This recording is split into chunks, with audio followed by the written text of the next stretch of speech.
देखो जो ये सवाल होंगे ना, तो ये इसी टाइप से सवाल ही आएंगे। जितने ये सवाल बताते जाएंगे प्रैक्टिस सेट के, वो सभी सवाल उसी टाइप के आएंगे लगभग।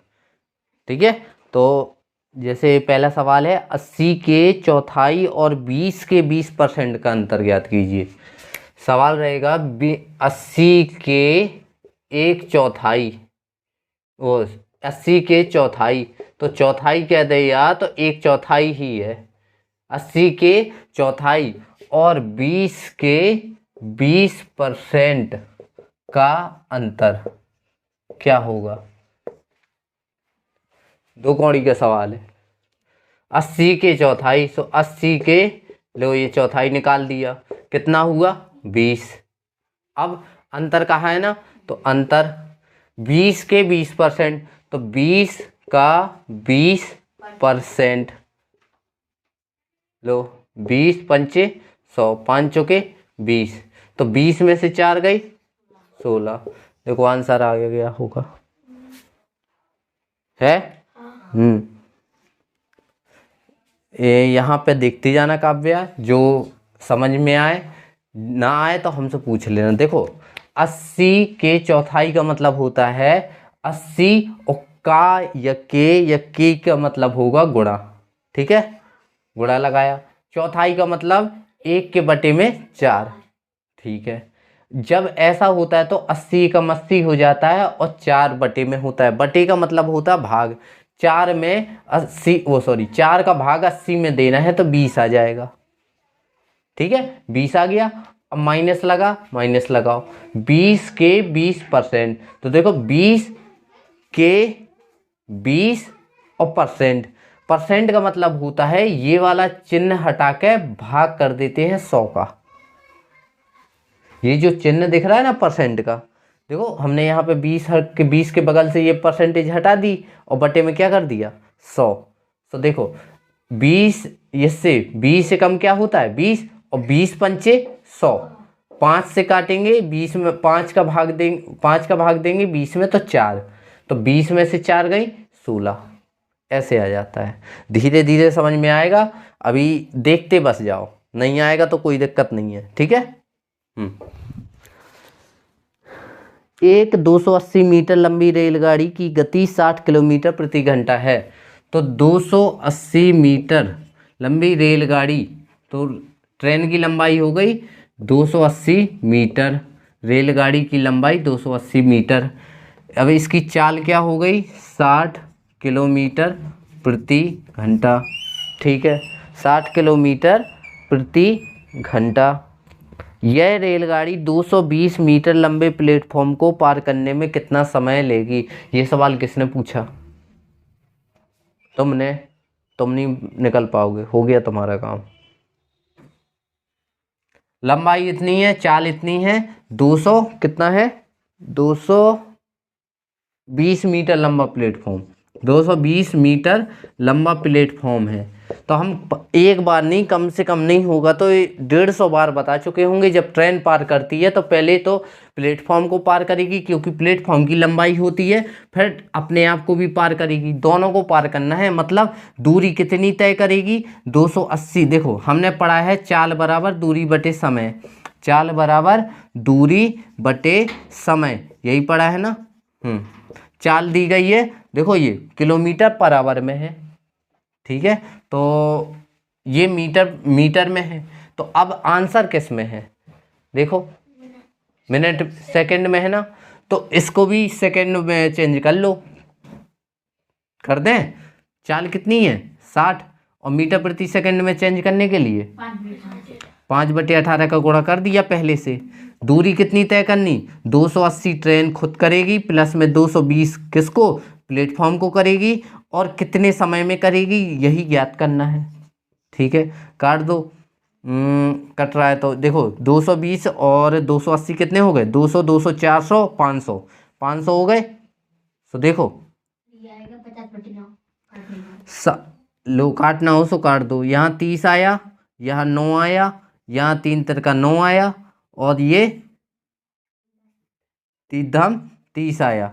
सो 10 पाना 50/3, ऐसा ही है ना। तो कितना बचा 50/3 बराबर लगा, सो बराबर लगाओ, ये दोनों हो गए 500 और बटे में क्या है समय, है ना।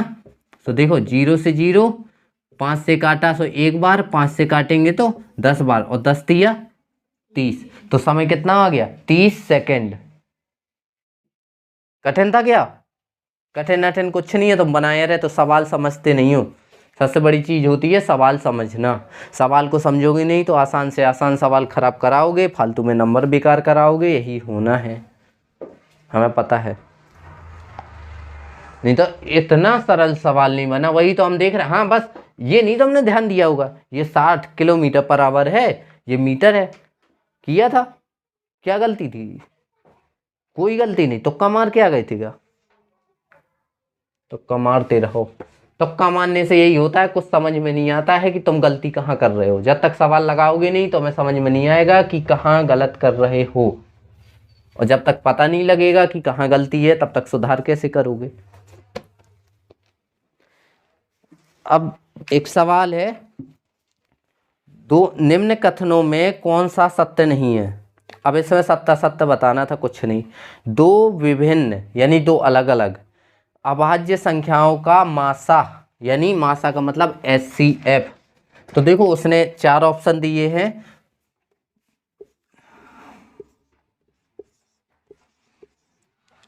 दो अभाज्य संख्याओं का मासा एक होता है, दो विभिन्न अभाज्य संख्याओं का मासा एक होता है। उसने कौन सी संख्या है कहीं? अभाज्य। कोई भी दो अलग अलग अभाज्य संख्या बताओ हमें। हाँ हाँ, 2 बतानी है, 10 बतानी है क्या? लो, दोनों अभाज्य हैं कि नहीं है? और क्या इनका HCF एक नहीं होगा? होगा कि नहीं होगा?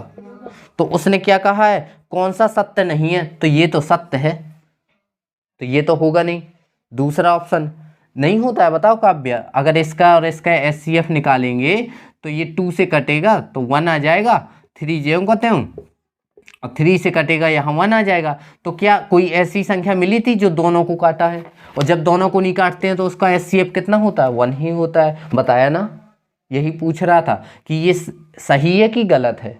तो ये तो सही है ना, ये गलत तो है नहीं है। ठीक है, दूसरे वाले में दो सह अभाज्य संख्याओं का मासा एक होता है। अब बताओ सह अभाज्य संख्याएं कौन सी होती हैं? क्या तो नहीं पढ़ाया? सहअभाज्य का मतलब ऐसा कोई जोड़ा, दो संख्याओं का जोड़ा जो एक संख्या से न कटे, एक भी संख्या से, मतलब सेम संख्या से न कटे। जैसे हम कह ले लें यहाँ 4 और 3, दोनों क्या है? सहअभाज्य हैं। सहअभाज्य संख्या क्यों है? देखो 4 तो कट जाता है 2 से, लेकिन क्या वो 2 इसको काट सकता है? दोनों से कट जाए अगर तो नहीं है। अगर कोई ऐसी संख्या है जो एक के अलावा खुद और किसी और संख्या से कट जाए, तो ऐसी कोई संख्या है नहीं, है ना। हाँ, तो क्या उसने कहा है दो सह अभाज्य संख्याओं का मासा यानी HCF एक होता है। तो बिल्कुल होता है। नहीं होता है HCF? जब दोनों को नहीं काट पाती कोई और संख्या तो HCF क्या होता है? एक ही तो होता है। ये भी सही है। C नंबर में दो क्रमिक यानी लगातार सम संख्याओं का मासा 2 होता है। तो सम संख्या बता दो, कोई 2 लगातार सम संख्या है, बताओ।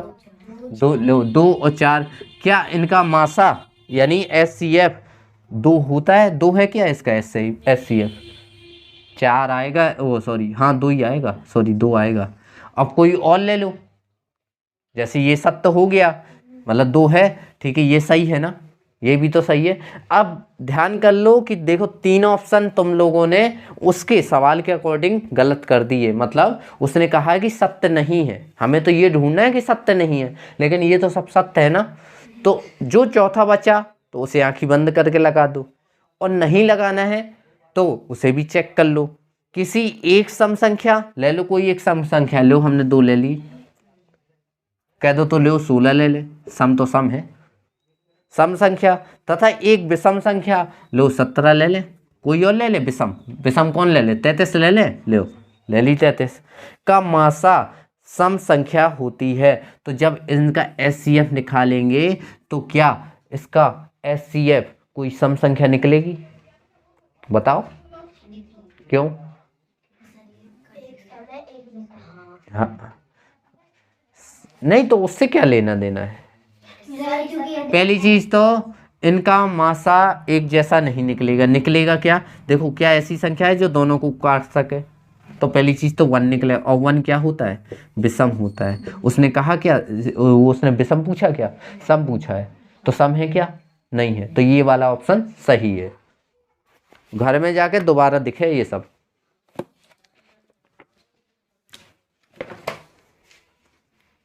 इतने सरल सरल सवाल डेली प्रैक्टिस सेट में ऐसे ही सवाल गलत करते हो जो करने लायक नहीं है।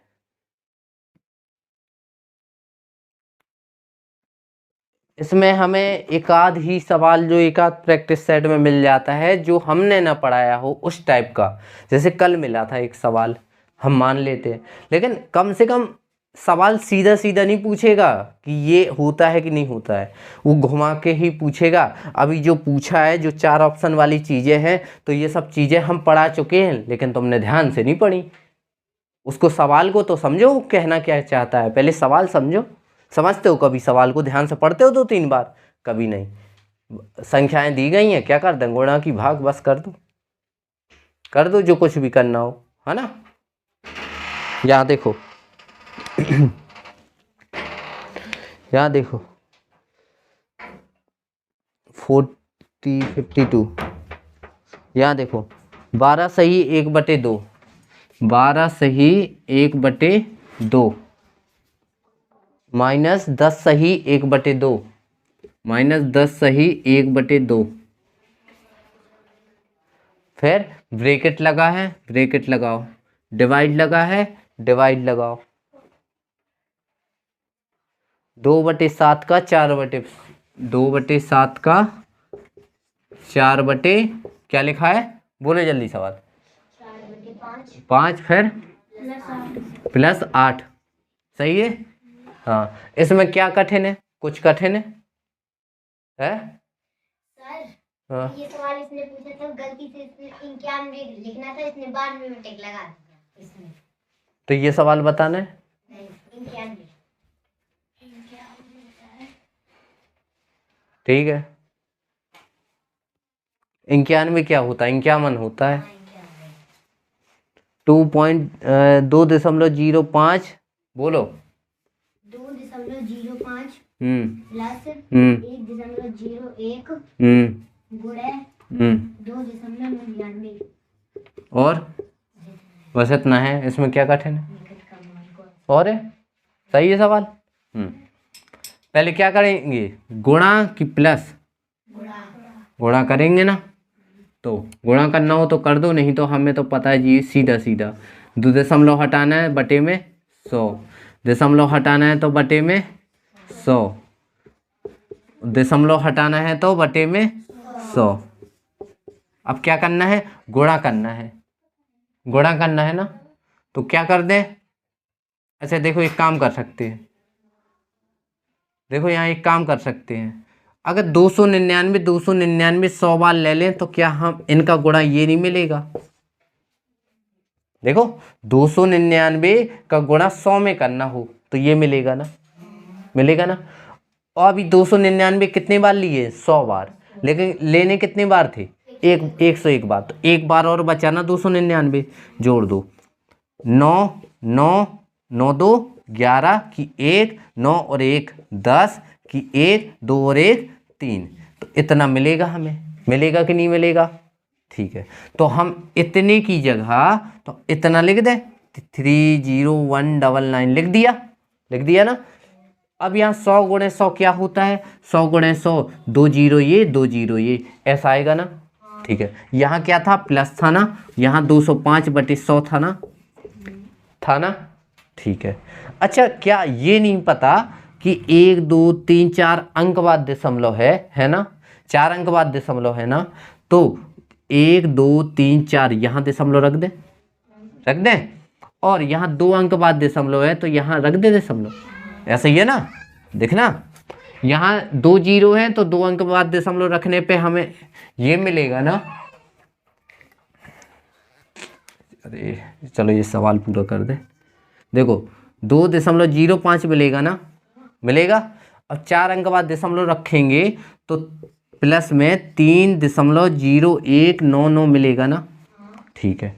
अच्छा देखो, इनको जोड़ने का तरीका 2 प्रकार का है। हमने बताया सीधा सीधा बनता हो तो ठीक है, नहीं तो दशमलव के नीचे दशमलव रखो और बाकी की संख्याएं जो होते हो रखो। लो 99605, देखो नहीं आया तो सवाल तो ऐसा ही है। निकटतम पूछा था तो बोलते क्यों नहीं हो?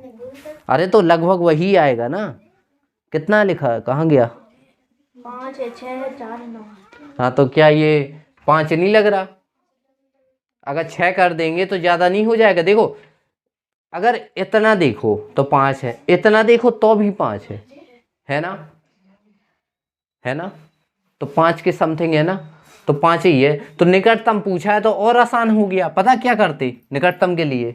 जब भी निकटतम पूछे तो इसे मान लो 2, मान लिया 2, इसे मान लो 1 मान लिया, और इसे मान लो तुम 1 मान लिया, गुणा लगा है ना, गुणा लगाया। ये देखो 2.99 है ना, मतलब 0.1 बस कम है, तो इसे 3 मान लो। तो देखो 3 एकम 3 और 2 कितने आ गए? ये और आसान हो गया। निकटतम में सबसे आसान सवाल हो जाते हैं अगर निकटतम मान लो। थोड़ा सा दिमाग लगाओ बस, कि अगर शायद यहाँ 2 मान लेते तो गलत हो जाता ना। क्यों 2 मानते? क्यों 2 मानते? यहाँ पर 2 क्यों मानते बताओ? क्योंकि देखो ये 2.99 है ना, सिर्फ 0.1 कम है, तो एक कम है ना। 99 100 में 100 के लिए 1 कम है ना, तो 1 के लिए 99 लोगों को छोड़ दोगे क्या? नहीं, इस 1 को भी ले लो, तो 3 बन गया, पूरा बन गया ना। अब इसमें हमने 5 ले लिए, वो छोड़ दिए। क्यों छोड़े? क्योंकि बचे शेष कितने? 95 बचे ना, तो 95 छोड़, मतलब 95 क्यों ले हम? हमारे पास तो 5 ही है ना, तो 5 को छोड़ दो, 95 लेने से अच्छा है, तो 2 ले लिया था। ऐसा रहते हैं ये सवाल, आसान होते हैं। और देखो अगर उसने लगभग पूछा है और पॉइंट में आंसर नहीं दिए हैं तो ऐसे करो, अगर पॉइंट में आंसर दिए हैं तो ऐसे करो। ये तरीका भी हमने अच्छे से समझाया है, ये भी समझाया है। अब ये नहीं करने लगना है कि वहाँ 299 लिखो, गुणा 101 करो, फिर भाग गुणा करो, ये सबसे गलत काम है। क्या करना है?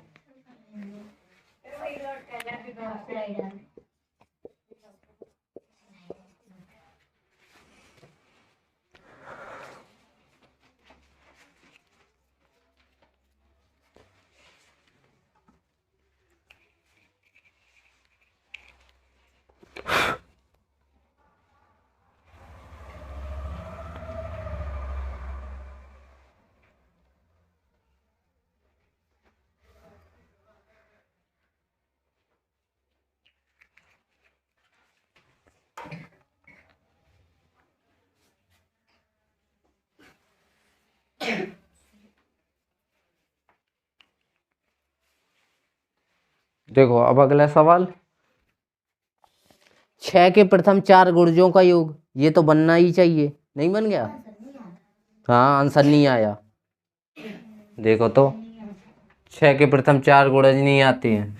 6, 12, 18, 24, कितने हुए? 20, 30। अरे बिना फॉर्मूले के हम कर रहे हैं ना। 18, 20, 30, 30, 30, 60, 60 आ गया वो आंसर। और नहीं है तो फॉर्मूला लिखवाया था, क्या लिखवाया था? kn+1/2। जब फॉर्मूला है तो मैं याद है, याद हाँ। और अगर इससे आ गया तो मुर्गा बन जा। नहीं हम बता रहे हैं, अगर तुमने तो क्यों किया फॉर्मूला, जब याद ही नहीं है तो क्यों ऐसा करती हो? याद करो,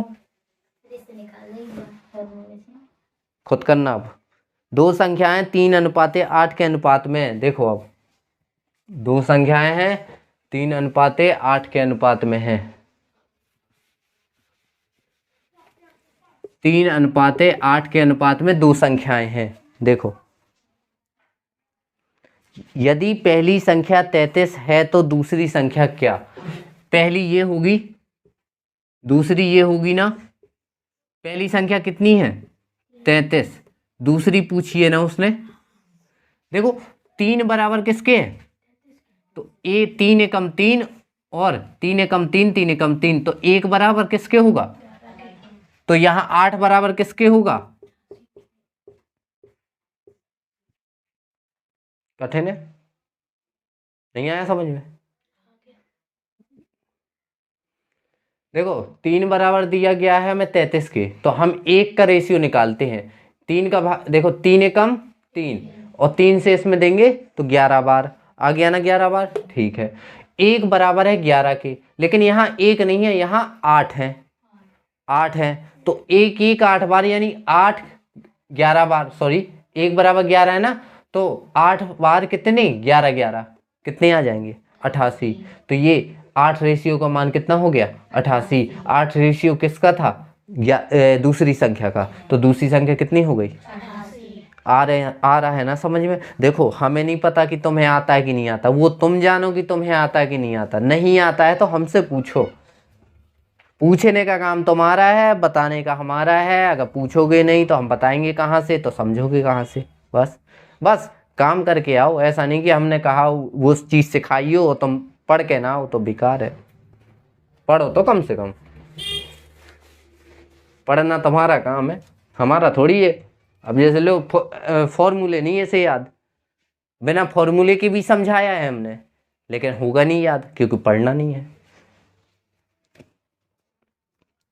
यदि 2.5 को 149.93 से गुणा किया जाए, देखो सबसे अच्छा सवाल, 2.5 को किससे गुणा किया जाए? 149.93 है ना, हाँ, से गुणा किया जाए तो निकटतम मान बताना है। सो देखो यहाँ देख लो, देखो यहाँ 93 दिए गए, तो हम सिर्फ 7 ले ले कि 93 छोड़ दे? 7 ले लेते, तो यहाँ 7 ले लेंगे तो पूरे 100 बन जाएंगे, और जब 100 बन जाता तो यहाँ एक ऐड हो जाएगा, तो 149 से 150 बन जाएगा। अब ये 2.5 है, तो ये तो बीचों बीच है।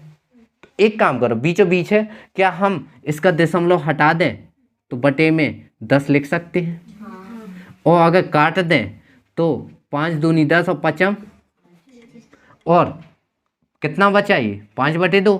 तो दोनों को क्या करना है? गुणा करना है ना। 2 से काटेंगे तो 75 और 5 25, 7 पना 35 और 2 37। देखो 375 के आसपास होगा।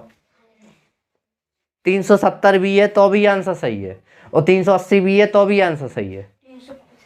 हाँ, क्योंकि निकटतम पूछा उसने, आ गया ना। और वहाँ ऐसा नहीं करते रहना कि गुणा करते रह जाओ, दशमलव हटाओ। निकटतम पूछे और ना भी पूछे, अगर दशमलव में आंसर नहीं है तो उसको दशमलव हटा ही देना है। जैसे हमने 93 का 100 कर दिया तो कर लेना है। ये अपना दिमाग लगाना है, मैथ में दिमाग लगेगा सबसे ज़्यादा। वहाँ देखो दिमाग लगा लिया कि क्या करना है, फिर हमें कुछ करना पड़ता है क्या? लो इतना सा गुणा भाग किया, आंसर आ गया।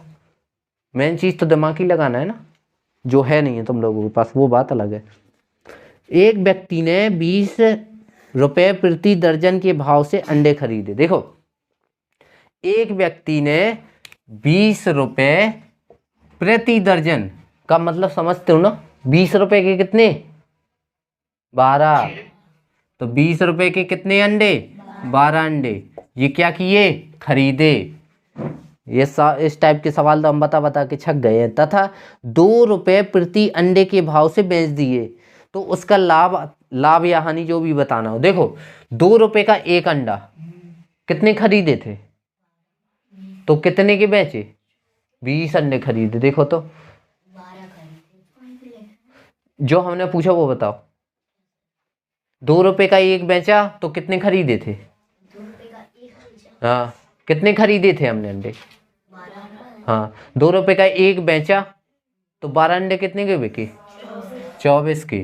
तो 24 रुपए में कितने बेचे? 12 ही अंडे। देखो यहाँ हमें सेम करने की जरूरत है क्या? हो गए ना सेम।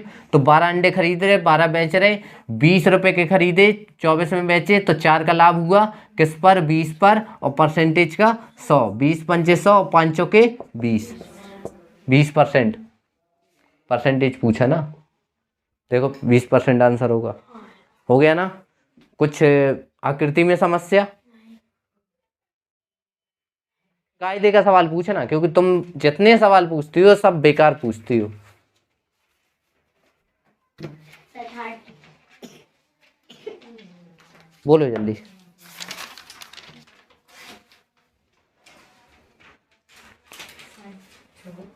सर 32 नंबर का। तो फिर 29, 30, 31, 32 कैसे बने? 29, 30, 31 20 नंबर का बता दो। है। वैसा ही करना है जैसे उनको माना है ऐसे ही इनको माना है। हम तो ये मानते हैं अगर तुमसे एक सवाल नहीं बन रहा है तो फिर वो बाकी के सवाल कैसे बन गए उस टाइप के? सर 20 नंबर का पूछा है, ऐसे ऐसे। वैसे ही करना, दिमाग लगाना। सर ये पूछ रही हूँ। 19, 18, 17 बन गए। क्या किया? सर 20 नंबर का हमसे बन गया। 19, 18, 17 बने कि नहीं बने? हाँ तो क्या किया इसमें? पता नहीं। ये पता नहीं क्या चल रहा है। तुमने 19, 18, 17 की, ये तो 20 में क्यों पूछ रही हो? हमें ये बताओ ना, हमें पहले रीजन चाहिए। तुम लोग अगर कायदे की कोशिश नहीं करोगे तो फिर हम क्यों बताएं? बताओ। यही अभी तक जब से पढ़ाया है तो हम ही तो पढ़ाते आए हैं। कोशिश की है कभी खुद से? नहीं की है। कायदे से जिस दिन सवाल लगवाते हैं उस दिन लगाते, ना बनती मैथ तो बताते। हम गारंटी देते हैं कम से कम 25 नंबर की मैथ में 22 से 21 नंबर कहीं नहीं जाते अगर तुम लोग कायदे से पढ़ते। कायदे से पढ़ा नहीं, सो आप भुगत लो। यही होना है और यही पछतावा होना है।